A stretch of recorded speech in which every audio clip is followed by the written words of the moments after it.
Ever feel like you're diffusing a tiny emotional time bomb when your child's big feelings take over? You're definitely not alone. I'm Dr. Mona Amin, a board-certified pediatrician mom and your guide through the roller coaster of parenting. Today we're tackling a universal parenting challenge, tantrums without a timeout.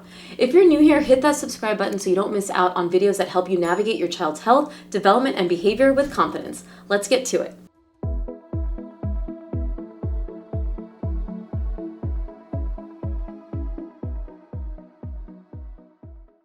We have all been there. Every child will have a tantrum at some point. So if a friend claims that their child never does, spoiler alert, they're probably not telling the whole truth. Liars. Tantrums aren't just frustrating, they're a completely normal and expected part of childhood development. Let me explain why. Here's the deal. Young children are still figuring out how to navigate big feelings like frustration, anger, and disappointment. Their brains are still under construction, especially the part that helps with impulse control and emotional regulation.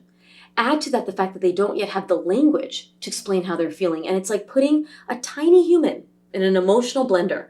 A broken toy, instant tears. No snack, fun meltdown. Combine all of this and voila, you've got the perfect recipe for a tantrum. Think of it this way. A tantrum is your child's way of saying, I'm overwhelmed and I need help managing this. It's not about being manipulative or naughty. It's a normal response to feeling powerless, tired, hungry, or overstimulated, or whatever emotion a child is learning how to feel. And tantrums are an important part of growth because they're opportunities to learn how to manage emotions over time. While they may seem chaotic at the moment, they're a step towards developing the self-regulation skills they'll use for the rest of their lives, and how you approach it matters. If you're finding this helpful so far, be sure to subscribe for more step-by-step guides on parenting topics just like this. Now let's dive into how to handle tantrums in the moment without a timeout with the SERENE method. And remember, these steps can happen very quickly or almost simultaneously, and I'll do a sample example at the end. So to handle tantrums in the moment, use the acronym SERENE. Each step is designed to guide you through the chaos with intention while supporting your child's very important emotional growth. S, steady yourself. Staying calm during a tantrum is so hard. I've been there. You're going to be there if you're not there already. And there's a reason for that. When your child starts yelling, crying, or thrashing, it can trigger your own stress response. Your brain might interpret the chaos as a threat, activating your fight or flight system. This is why your heart races, your muscles tense, and you might feel the urge to yell or walk away. Add societal pressure like the side eye at the grocery store, and your embarrassment only amplifies the stress. It's also worth considering how big emotions were handled when you were a child. Were you scolded, dismissed, or told to stop crying? If so, you might find tantrums especially triggering because they stir up unresolved feelings from your own past. Recognizing this can help you approach the moment with greater empathy and awareness and help you control your own dysregulation. Steadying yourself matters so much. Your energy in the moment sets the tone for the interaction. When you stay calm, you're not just de-escalating the situation, you're teaching your child how to regulate their emotions by watching you model it yourself. Here's how to ground yourself when the tantrum starts, and this is coming from someone who used to get very angry and yell and slam doors, and I've learned that that's not the best way to communicate, and I've gotten so much better. So I want to share some tips. Take the breath, and this can be a moment. It's simple but powerful. It sends a message to your brain that you're safe and in control. You may need to step away from your tantruming kiddo to do this. Use a grounding mantra. Try something like, this is temporary. I'm in control. I can handle this. This is only a moment. It's a reminder that this moment will pass and tantrums aren't a reflection of your parenting. Reframe the tantrum. Instead of seeing it as a disaster, remind yourself that tantrums are a normal part of development. It's not about you. It's about your child learning to navigate their big feelings with your help. When you stay steady, when you create a safe space for your child to write out their emotions, your calm presence tells them it's okay to feel this way and I'm here to help you through it. It is not easy, but those moments are powerful in shaping how they handle emotions in the future. For more on getting yourself through a tantrum, check out my free PDF, also available below. The E in SERENE is ensuring safety. Ensuring safety during a tantrum is essential. It protects your child, prevents escalation, and helps maintain your own composure.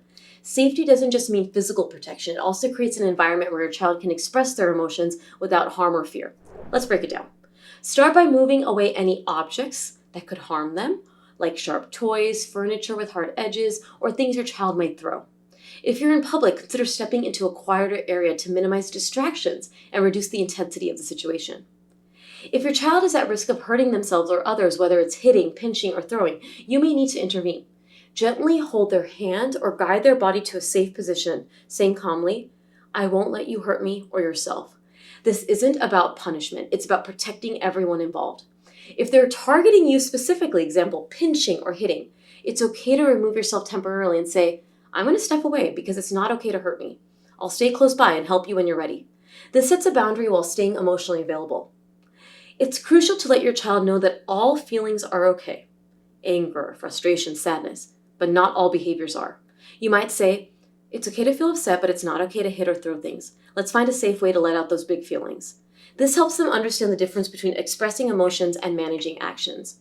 Depending on your child's temperament, they might need space to cool off or prefer a comforting presence nearby. Either way, your calm demeanor and clear boundaries reassure them that they're safe and loved even when emotions feel overwhelming. By ensuring safety, you're not only protecting your child physically and yourself, but also teaching them that while emotions are valid, they must be expressed in safe and constructive ways. It's a lesson that will serve them far beyond the tantrum stage. The R in SERENE, recognize emotions. Recognizing your child's emotions validates their feelings and helps them feel seen and understood. Be brief but sincere. Acknowledge what your child is feeling without judgment by saying things like, "I see you're upset. It's okay to feel frustrated." Labeling their emotions in the moment builds a connection between their feelings and their actions, fostering emotional awareness and understanding. Remember that when someone, child or even an adult, is dysregulated, overwhelmed, their brain isn't ready for logic. During a tantrum, focus on connecting with their emotional state first. This connection lays the foundation for calming down before any reasoning or problem solving can happen. It's also important to avoid dismissive phrases like "you're fine," "stop crying," as these can make your child feel misunderstood or ignored. By naming their emotions, you help them start to understand and process what they've been feeling, even if they can't fully articulate it themselves. This not only supports emotional growth, but also strengthens your bond with them. The next E is engage less. Now, this one might surprise you, but over-validating or talking too much during a tantrum can sometimes backfire. Imagine you're an adult and you're upset, and your partner keeps saying, "I know you're upset, you're frustrated, you're so frustrated, it's so hard. It's so hard to be frustrated."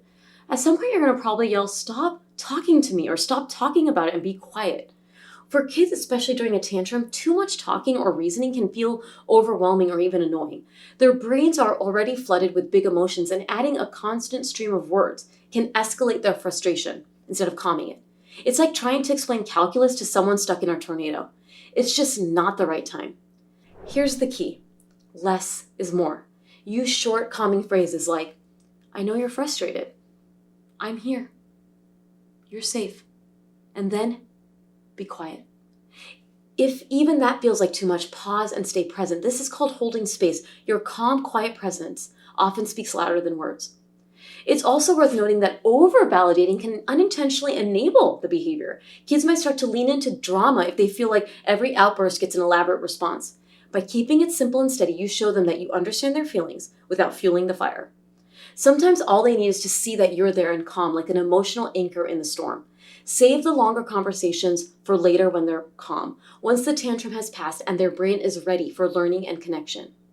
By the way, if tips like these are helpful for you, don't forget to hit subscribe so you can stay in the loop on more videos that make parenting just a little bit easier. The N in SERENE, nurturing comfort, if they're receptive. Nurturing comfort is key during a tantrum because every child processes big emotions differently. Some crave physical reassurance, while others need some space or time to decompress. Pay attention to what your child needs at the moment. Observe their cues to determine whether they're seeking closeness or prefer to self-regulate. This helps you provide the support they truly need without overwhelming them. However, when your child is younger, they may not know what they need, so you can learn what your child needs by doing the following.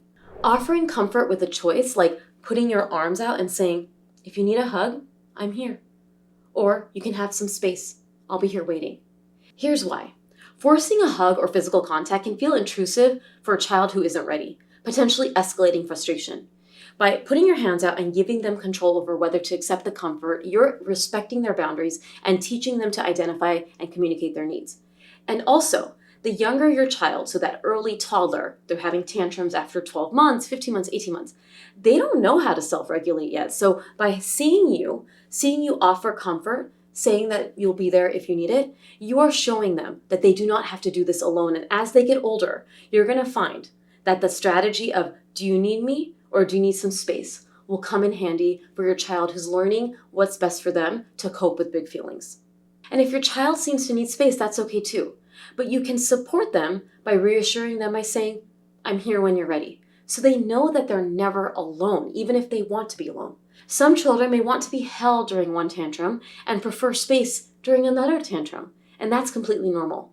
And sometimes it can change, tantrum to tantrum. Flexibility in how you respond, but still being consistent in what you're offering, is very helpful in guiding them through these moments. By offering comfort in a way that honors their preferences, you help your child feel secure and respected while teaching them valuable lessons about consent, boundaries, emotional regulation, and that they will never have to do this alone. The next E is ease the transition, so redirect or wait it out. Once you've briefly, sincerely validated, so you're not going to say, okay, yeah, that's so frustrating, let's move on. Be sincere. Be very sincere. And when you see the height of that meltdown starting to cool, redirecting is a useful tool. Redirecting during a tantrum is not about dismissing your child's feeling. It's about helping them regulate and move forward in a healthy way.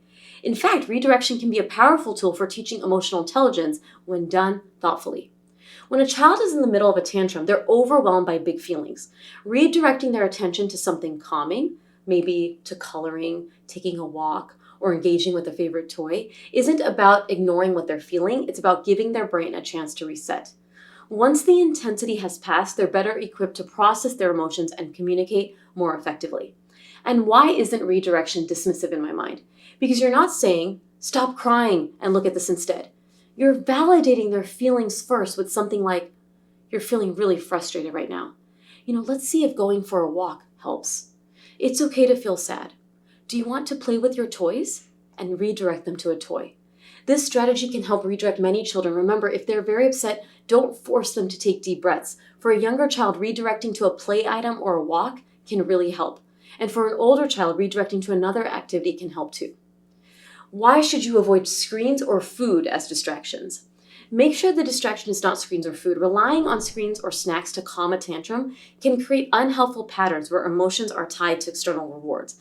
Instead, soothing activities like quiet play or movement help children learn healthy coping strategies. Another reason why I like redirection is that I do believe that sitting in emotions too long all the time can lead to a problem.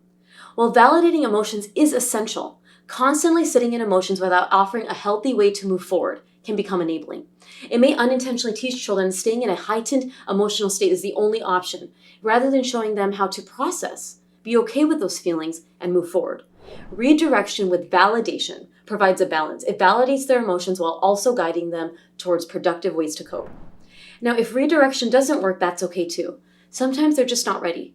Give them space to settle on their own, with you nearby if needed, but let them know that you're there. I'll stay close by while you take a moment. It's okay to need a little time. I'll check in with you soon. Those phrases are also helpful if you are feeling overwhelmed, if you have dinner on the table, if you have another sibling to care for, and you can't sit with your child the entire time. You are not failing your child if you can't do that. But check in with them. Use positive body language and positive words to tell them that you will give them time and that you're going to check back in.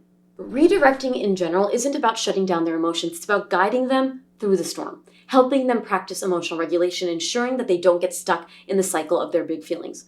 Over time, they'll learn to manage their emotions more independently with your support as their guide. Once your child has been eased out of their tantrum, it's important to reflect and repair as this fosters connection and learning, and you gotta give it at least 20 minutes. Once your child is truly calm, take the moment to connect and teach them. This will be especially important as your child turns 2 and above. Do not forget to repair. Discuss what happened using phrases like, "You were upset because X. Next time, what do you think we can try?" And if they don't have an answer, you can explain to them what they can do differently. Reassure them of your love in this moment and all moments. Say things like, "I love you. Even when you have big feelings, I will always love you." Reflecting and repairing after a tantrum teaches your child that emotions, even the big messy ones, are okay and that your love is unconditional. If you want more tools to navigate these kind of challenges, check out my Toddler course where I cover tantrums, emotional regulation, and so much more to help you feel confident in your parenting journey in those toddler years. Now let's take this SERENE acronym and do an example. Let's say my toddler is in full meltdown mode because they can't have their favorite blue cup at lunch. Because, am I right? It's always about a cup or a banana. The S in SERENE. I steady myself. I feel my own frustration bubbling up. I'm so overwhelmed. The sounds are overwhelming. But why does this cup matter so much to my kid? Because they are little and it's important to them because they haven't experienced life. I take a deep breath. Maybe I step away for a moment and I say to myself, it's temporary. They're not trying to be difficult. They're learning. And this helps me stay calm and grounded before I approach them. I ensure safety. My child starts kicking the table in frustration. I gently move their chair away from the table and I say, I won't let you hurt yourself or anything around you. I move anything breakable out of reach and stay close in case they escalate further. The R, recognizing emotions. I kneel down to their eye level and I say, it's okay to feel frustrated. This shows I understand and accept their feelings without judgment. The E, engaging less. Instead of continuing to explain, okay, yes, I know you want the cup. I know it's so hard. I say, it's okay to be upset.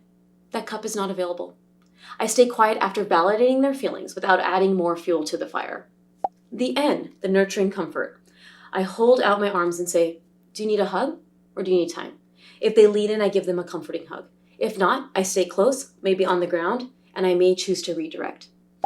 The E, easing the transition and redirecting. Knowing my child's temperament, either when they're sobbing slows or I think that they're going to be receptive to redirection, I say, let's go pick out a different cup together. How about the red one or the green one? This helps them shift focus while still feeling like they have some control. The thing that caused them to get so upset, I'm now redirecting to something similar, saying, okay, let's go over here. Show me what you want. Because so many times the tantrums are because they feel unseen, they feel unheard. So I'm making them feel a little heard with the redirection. If they're obviously not talking yet, you can put 2 cups and say, I see that you're upset. Tell me which one you wanted, this one or this one.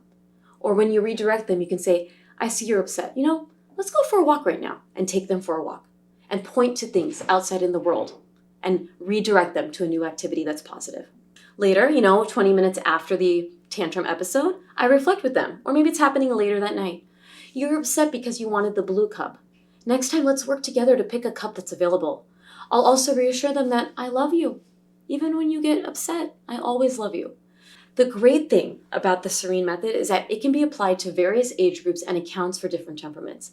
Different children may want different things, but at the end of the day, they want to be seen, they want to be heard, and they want to know that their opinions are valid.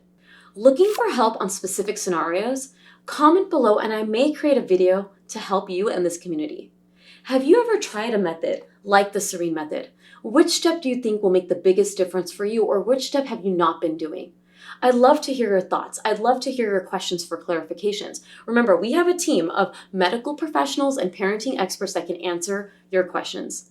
If this video brought you an aha moment or just made tantrum wrangling feel a little less daunting, give it a thumbs up, share it with a fellow parent who needs it, and don't forget to hit that subscribe button. Parenting can be a wild ride, but you're doing an amazing job. Keep showing up, keep learning, and remember, you got this. Stay informed, stay empowered, and I'll catch you all in the next video. Until then, stay well and stay serene.